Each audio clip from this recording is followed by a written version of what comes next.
हमारे चैनल को सब्सक्राइब करें और नई अपडेट्स के लिए घंटी के बटन को जरूर दबाएं।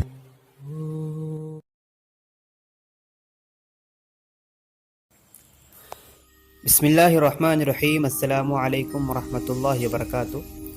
नाज़रीन इकराम, आप देख रहे हैं ज़मज़म ग्राफी। गुजरात फाइल्स, पसे पर्दा हक़ाइक़ का इंकिशाफ, बाब नंबर 2, किस्त नंबर 7। ईमेल में नरेश और हितू कनोडिया से मुताल्लिक़ तफ़सीलात मौजूद थीं। ये दोनों गुजरात फिल्म इंडस्ट्री के मशहूर एक्टर हैं। सच्ची बात तो ये है कि नरेश कनोडिया गुजराती फिल्म इंडस्ट्री के अमिताभ बच्चन के तौर पर जाने जाते थे। हितू जनूबी मुंबई से तालीम याफ्ता उनका बेटा था, जिसने अक्लमंदी इसी में समझी कि हिंदी फिल्म इंडस्ट्री में मौका पाने का इंतज़ार करने के बजाय बाप के नक्श कदम ही पर चला जाए। मुझे ईमेल में बताया गया था कि कनोडिया का ताल्लुक़ पसमानदा तबके से है, यानी पिछड़े तबके से है, और उनकी जान पहचान आला अफसरों बशमूल सिंघल से खूब है। मैं बहुत खुश हुई और नरेश कनोडिया को कॉल किया, जिसने मुझे अगली सुबह अहमदाबाद के जिम खाने में आने को कहा। जब मैं उसे मिली तो ये मुलाकात कुछ ख़ास मुफीद नहीं रही। मेरे खूब मश्क करदा अमरीकी लहजे के रद्द अमल से, यानी अमरीकी टोन के रद्द अमल में उसका चेहरा जज्बात से बिल्कुल आरी था।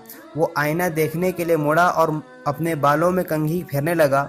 फिर लापरवाही से बोला, बेन, हिंदी में बोलो ना, और थोड़ा आहिस्ते बोलो, बहुत फास्ट हो तुम।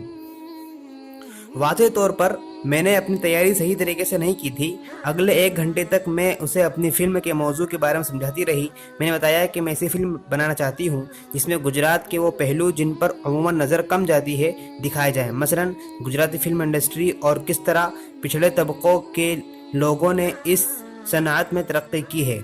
अब इसकी आंखों में एक चमक दिखाई देने लगी थी, एक ऐसे शख्स के लिए जो ख़ुद को स्टार समझता था और जिसकी कामयाबी उसकी अपनी रियासत में, यानी अपने स्टेट में हिंदी फिल्मों के बाइस मांद पड़ने लगी थी।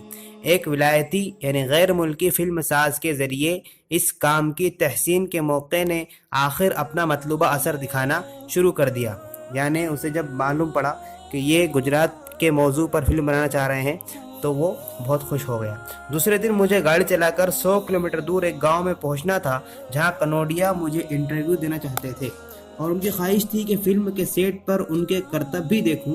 उनसे मुलाकात के बाद जब मैं वापस अपने कमरे में लौटी तो बिस्तर पर बैठकर देर तक इस पूरे अमल की बेसुदगी के बारे में सोचती रही।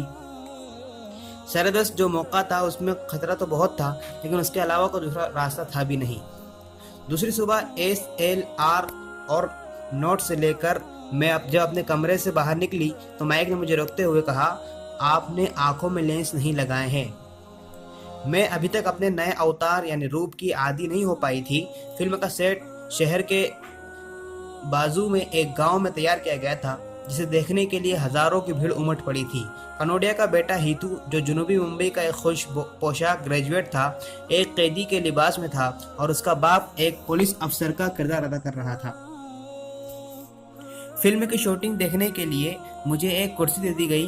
मैं बड़ी मेहनत से नोट्स और फोटो लेती जा रही थी। मैंने गौर किया कि फोटोग्राफी करने वाली वहाँ अकेले नहीं थी। मैं एक और नौजवान जो उम्र की तीसरी दहाई में होगा, ट्राईपोड और कैमरा लेकर उस मौके की अहम तस्वीरें उतारने में मशगूल था। ये बात भी साफ थी कि वो फिल्म यूनिट का हिस्सा नहीं था। जब कनोडिया ने उसका तारुफ हमसे बतौर डॉक्यूमेंट्री फोटोग्राफर करवाया तो उसने माइक और मुझे लापरवाही से देखा और फिर अपने फ्रेम पर काम करने में मशगूल रहा। ये फोटोग्राफर अजय पंजवानी, यहाँ पर नाम बदल दिया गया है, उसका नाम अजय पंजवानी था, जिसके साथ आइंदा महीनों में एक अजीब ताल्लुक़ पैदा होने वाला था। एक ऐसी दोस्ती जो मेरे असल शनाख्त के साथ कभी मुमकिन न होती।